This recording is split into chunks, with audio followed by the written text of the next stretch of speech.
Hi, everyone. This is Stephanie. I am the host of the Serial Optimist podcast. It is finally here. Today is episode 1.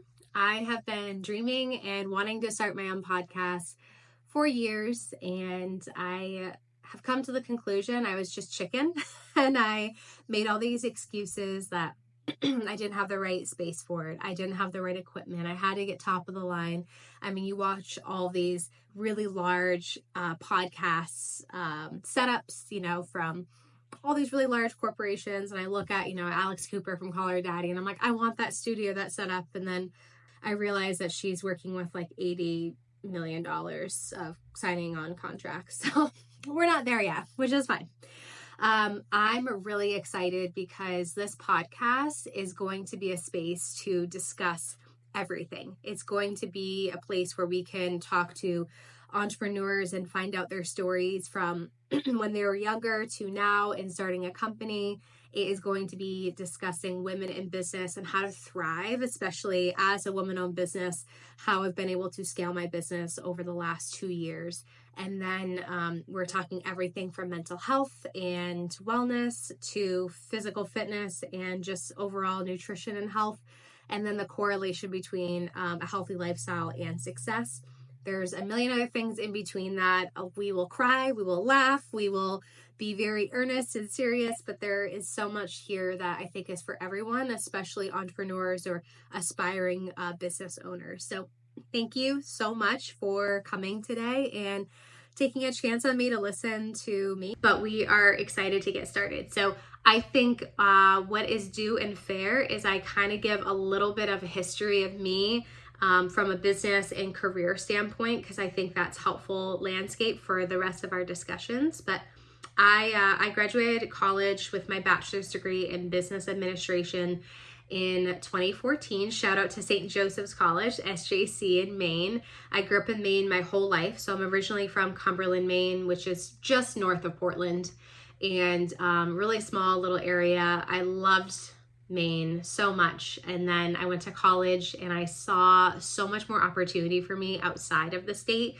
I still love Maine. I just felt like my opportunities were really limited, just given the state being so small and kind of outskirts from any major city. The closest one is Boston, and that's a few hours away. So I made the decision after I graduated to move to New Hampshire. And I know that's not really the big city, even though my mom always called it that. She said, oh, you moved to the big city, and it was like Nashua, New Hampshire. I'm like, love you, Mom. Shout out. And so I got a job like many do after college, especially in the 2014 era of corporate. Corporate America was my dream and my way out. And so I worked in healthcare recruiting, staffing, recruiting, sales for almost 5 years. It was great money, but horrendously stressful. It wasn't a passion. It was just really a job and to make money. And I realized it just wasn't for me anymore. And I think so many people have this indication, especially baby boomers and, our parents and grandparents. You stay at a job and you get a pension and you're there for 10, 20, 30, 40 years. Pensions don't really exist anymore unless you work for the federal government. And a lot has changed since before then. There's more opportunity. There's more options. There's more career pathing. You can make more changes. And so I took a leap of faith, and I was really in a health and wellness kind of kick in my life. I had discovered eating healthy, clean eating, working out. I was doing CrossFit. I was working out like 6 days a week. Mind you, through all this, I was pageant training too. I was also competing in pageantry. And so I was like, you know what? I think I want a career in health and wellness. And so I left a $150,000 a year job to go run a gym. And most people probably thought that I had a quarter life crisis, and I would agree with you. I definitely did. And that's okay. I think this is part of my story that I always tell people. Go try things, even if it's a huge risk or it's scary. The worst that happens is it doesn't work out and you try something else. That's the worst that happens. And I think so many people are so afraid to just try something because they're going to fail, or they think they might fail, or what if it doesn't work out? What if I hate it? So what? That's okay. You're not dead. You're alive. you can go find out something else you want to do. I was at the gym as a general manager, which I had no business doing. I have no idea why they hired me for that, but I accepted it. And I was making like $40,000 a year. So again, went from 150 to 40, and that was a stark reality. Terrible financial planning. I had some savings, but definitely not a great idea. But I was like, I'm gonna run a gym. I have a staff of like 7. I'm trying to figure out what I want to do. I was personal training as well. And I felt like a fraud because I was in this position that I was trying to just go with. And I thought that health and wellness was like my ticket to happiness. And in reality, I love health and wellness and living a healthy lifestyle. I just don't want to do it for a career. And I learned that in the 4 months I was at the gym. And so I ended up leaving. I went from corporate America to health and wellness industry, now realizing that's not what I want to do anymore, and now feeling more lost than ever. So I did have some savings still, and I will take some time off. So I took about 2 or 3 months off, which is a long time in the grand scheme for me, I felt like, because I've always been kind of this career gal. I love working. I love staying busy. And so I took this time off to travel. I went a bunch of places all over the United States, and I just was really trying to figure out what I wanted to do. And I remember when I graduated college, I got 2 job offers, and I got one that I went with, and the other one I left, open-ended. Thank you so much, but no thank you. And I was like, I don't really want to go through applying places because I still don't know what I want to do, but I'm really good at sales and I'm great at speaking with people. So I messaged the manager and I said, hey, are you guys still open to looking at me for Canada? I know it's been 4 or 5 years. And they said, yes, absolutely. You have an interview Monday. So one thing's for sure, if you want a job security, salespeople, there's always room for you. No one wants to do sales generally. It's really hard. It's very stressful. So if you do get a sales job or you're in that industry or you don't know what you want to do, sales is great because you can make great money while figuring your shit out. So I interviewed, I got the job. I ended up going into a salary plus commission kind of draw plan. I ended up signing a pretty big contract within my first couple of months there, which really helped kind of solidify, okay, like my work stuff is good, but I'm still trying to figure out what I'm doing. A part of my role was networking. And so they said, you have to go to 3 to 5 networking events per week as a part of your KPI metric, which is so aggressive now when you think about it. But I am so grateful for that experience because I got to meet so many people. I realized I love talking to other entrepreneurs, business owners. That's mainly the people that were there at these events. And so I started to see a correlation between networking and a part of our role as well was doing some of our own marketing. And so I was like, I'm really good at social media. I love posting on Instagram. That was like kind of my favorite place to be. And then with our client stuff, I started kind of playing around with Canva and just exploring this avenue of advertising and marketing. And so all these things started to click, but I didn't really know any of them meant yet. And then I get a call from my previous CEO of that first company I worked at. And she said, hey, I'm starting a company. Do you want to be employee number 2 and come in and help me start the recruiting, sales team, and marketing from the ground up? And I said, hell yeah, that sounds great. I don't care what it is, I'll do it. I always respected her. She was my mentor when I worked at this company. She was always someone I just really was inspired and aspired to be. She was just a badass female business owner. She's worth millions. She invests in real estate and businesses. She's a mom of 4 kids, a wife. She was kind of like the best of both worlds that I always saw and like emulated to be. And so when someone says, will you join your company, and they're a CEO and they're someone that you really look up to, you always say yes. I've learned you always say yes to a lot of things. It just opens the door for more possibilities. So I gave my notice after almost a year at this company, and I went to go start this other company. And it was in the pharmaceutical kind of staffing space. So I went from healthcare to health and wellness to IT, like sales, and then now into pharma. So I'm getting a lot of different industry experience, which is fantastic. But again, I'm kind of a lost puppy. I'm trying to figure out my way and figure out what I want to do. We start the company, and I was there for almost 2 years, about 1.5 years. And the first like 6 months to 9 months were great. It was like startup mode. I was figuring things out. It was kind of messy in all the great ways. But I started to see again that maybe sales staffing just like isn't for me. Maybe I'm really good at it, but I also am struggling with some of my KPIs because I'm not feeling passionate about what I'm doing. And you can have some success, but you really can't have like a magnitude of success if you really don't love what you're doing. I truly believe that. Like if you don't like what you're doing, or if you have a employee who's underperforming, they probably are not enjoying what they're doing. Because generally speaking, if someone loves what they're doing, they're going to find ways to figure it out. They're going to go above and beyond. They're going to try everything they can. And then naturally, they might just be really good at it. So I decided that when I was there, I started doing more of the marketing. I was helping out with building the LinkedIn page, and I was still networking and kind of building my own network of people that I was around. And so I was like, marketing is something I think I should explore. It's kind of a really good segue from sales.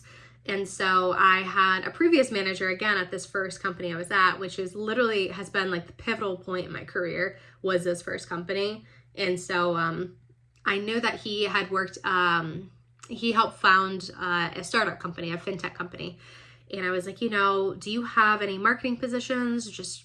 I just like off the cuff, I have no experience in this, like formal experience. But I was like, do you have anything? And he's like, I don't know, let's grab lunch. And we go and grab lunch. And he's like, I have 3 roles open, and they're all kind of in the marketing space. But if we combine them into one, and with your experience and knowing who you are and how you are, I think we can get you in this position, and I will be your direct boss. So I know how you are, I know how you work, and this is kind of your way in. And I was like, fuck yes, let's go. Mind you, this company that I helped start up, this was during COVID. This was 2019 to 2021. And my boss at the time, love her, but she just was not open to going remote. She wasn't open to flexibility scheduling. And that at the time was really important to me. I started seeing a guy that lived, 3 states over, and now pregnant, carrying his baby. So all things worked out, but I was like, I want the option to have a long weekend or work from New York and be with him, and also just have the option to be more flexible with my scheduling now that it's becoming more of a norm. And she just wasn't open to that. And so I saw that it just really wasn't a fit for me lifestyle wise and where I was. And so I got the job at the fintech company. And again, this is like to show you how much your network is everything. I mean, you look at all of this, my career, majority of it is from my network. I haven't really formally applied to a lot of jobs, only a couple jobs in my life.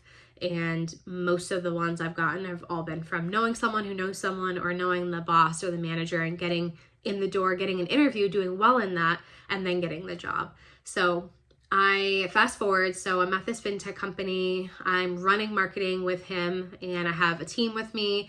I'm learning so much. I'm literally soaking it all in. I'm like, holy shit, this is what I love to do. This is awesome. And I love finances and discussing finances, and it's for financial education for kids. So I'm like, this is like everything I've ever wanted in a job. I was there for 1 year, and then Memorial Day weekend, I get a call that Monday or Tuesday, and they say, hey, we're laying everyone off. I was like, shit, okay. 2022 was a bad year for fintech, if anyone remembers. I think it was like 50% of fintech companies did lay off. So we were just one of many. And now I was like, what the hell do I do? And I was actually that weekend staying with my boyfriend, and I just got off the call Zoom, and I looked at him, and he's like, what? And I'm like, I just got laid off. He's like, do you want to move in? And I said, yeah. Sounds great. And so I had a 3-unit building that I had bought the previous year in New Hampshire, which is where I was living. I was doing an owner-occupied rental property that I bought. And so he's like, well, if you move out, then you can rent that out and use that extra income to kind of as a baseline. You can move in here with me, save some money, and then figure out what you want to do. And you want to do marketing, and we live in a great area in upstate New York. There's so much job opportunity that he's like, just find something here. And we were doing great, so let's just do it, jump in. So that summer, I can't even tell you, I did so many different jobs. I cleaned offices. I did marketing consulting. I did operational consulting. I was a property manager for a short bit. Hated that. I property managed my properties, but it's really hard being a property manager for someone else personally, because they have their own level of standards and their own level of, you know, their own process, and it just wasn't mine, and I wanted it to be mine, and you can't do that. And so for me, I was like, yeah, this is probably not fit for me.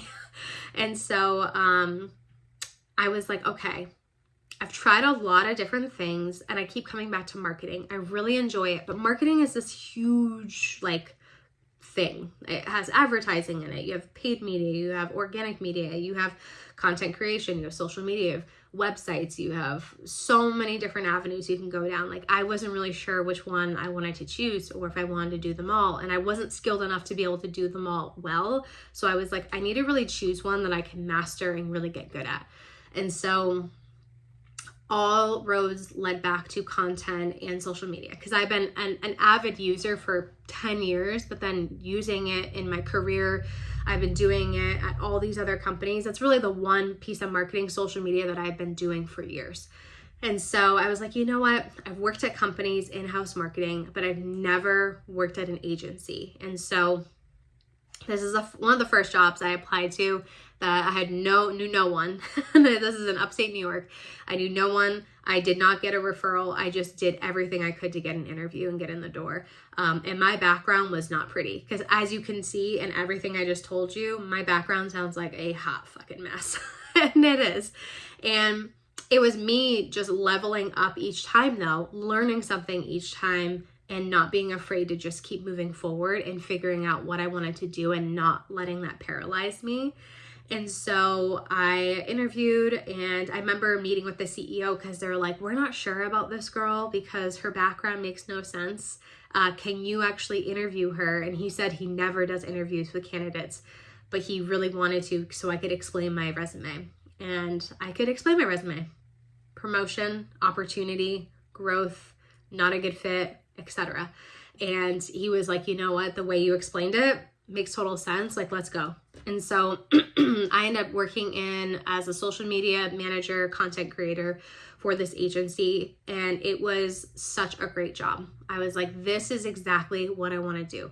I want to create editorial calendars for clients. I want to build out their social media. I want to build brand awareness. I want to be able to do this and be a voice for these clients. And then I was in this company just looking at everything I was doing. I was seeing what we were charging clients. And then there was like 10 degrees of separation between me and a client. And as you can probably tell, if you don't know me, or if you do know me, I'm a very personal person, and I like to connect with people, and I like to have conversations, especially with clients. And it does make your job as a content creator way easier when you're directly working with them. And so I was like, I love what I'm doing, but I don't love where I'm doing it. And I think it's time that I just start my own business, my own company. And so in the midst of working at this agency, I'd still done, when I said I did some consulting that summer and marketing, I kind of kept some of those clients on, because it was kind of here or there. It was some small projects, and I'm like, it's extra money. And then I was like, I'm going to full go on trying to get more clients and try to get more of this built up so I can leave and I have an income ready to go. And so for about probably 4 or 5 months, I worked full-time 40 hours a week at the agency, and I worked full-time 40 hours a week on my business.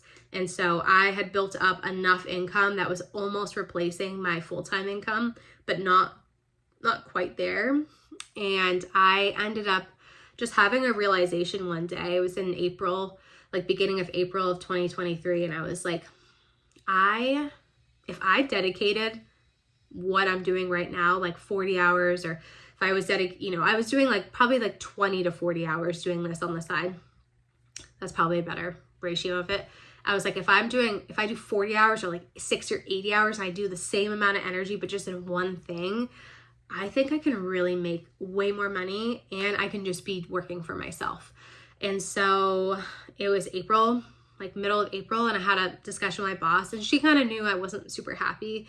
And I was like, this isn't working for me either. And it was like an amicable, let's just separate. I think you guys are great. You think I'm great.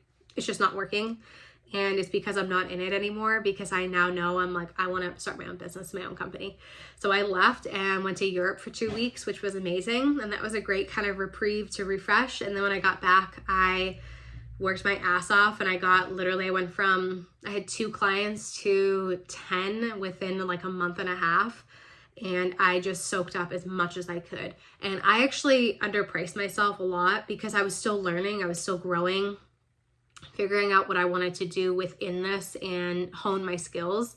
And that's some of the best advice I was ever told when I started my company. It was like, you don't have to be the highest, charging person when you go in, especially if you're still honing your craft. Let's start small and figure this out. And I basically, 2022 is when I was doing some of the consulting, started the agency.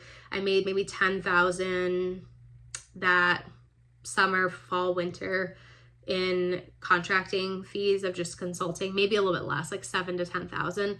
And then in 2023, we did almost $60,000, and that was like replacing my old salary and making, starting my own company and business. That was from April to January. And then this year we're literally double that, almost more than that. And so I'm just like here to share my story, but also to hopefully inspire others that you can be a mess. You can try a million things and figure out what you want to do. And like, that's okay. That's a part of living in life. I'm 32 years old, and I have so much more time, God willing, hopefully I have more time to just keep following what I want to do in my dreams, because I could change one day. But my agency has been one of the biggest blessings, and it was one of those times in your life that I can't explain it, but when you just realize like something has clicked, something is working, and I'm seeing that this is where I want to be and I want to grow this. And there is a book called The One Thing that really focuses on, when you focus on one thing, you can go all in and really deep dive and be a master at it, and you'll see so much more success. And I was kind of one of those girls my whole life, like ADD, brain, squirrel. Let me try a million things. Let me do this. Let me do that. Let me do this. But I saw I was doing that because I was in corporate jobs that were not fulfilling me. So I was trying to find fulfillment in like side hustles and other stuff. And when you start your own company and you love what you're doing, or you find a job that you love or a passion, you don't really need any extra stuff. It's like, that is my whole life. Like I have my friends, I have my family, we have a baby on the way. Life is so beautiful and great. But my career is so fulfilling that there's so many avenues I can take it to, which does also fulfill my ADD brain. But it's just such a great feeling to see how you can evolve and how you can grow and like become the best version of yourself. So I hope everyone is excited as I am to kind of dive into this. This was my background and story of just career-wise. We'll go on the personal side. I'll share at some point. We're going to talk about happy brands and marketing. We're also going to have some marketing guests on to talk about that, influencers, some local talent, like I said, some entrepreneurs, founder stories. So I really hope you stay tuned and you just keep listening in, and please give me any feedback, anything that you want us to talk about, want me to talk about with some guests. I would love to share that. Or if you just have a question about business that you want me to discuss, I will be diving into my own personal business and really sharing that and being really transparent, because I think there's nothing more beautiful than being really honest about how you can build a business, instead of being like, oh, it's a unicorn, I'm just doing it. And I think everyone has their own secret sauce, but I think when you're open and honest about what that actually looked like and how that looked like, it gives people the confidence and maybe the drive that they see in you to do it themselves. And so I think that's one thing you'll expect from this podcast, is it's really honest and it's really raw, and I want it to be. I don't want it to be some like surface level conversations. I wanted to go so much deeper than that because I think that's what makes the biggest impact. So thank you so much for tuning in for episode 1. See you next time.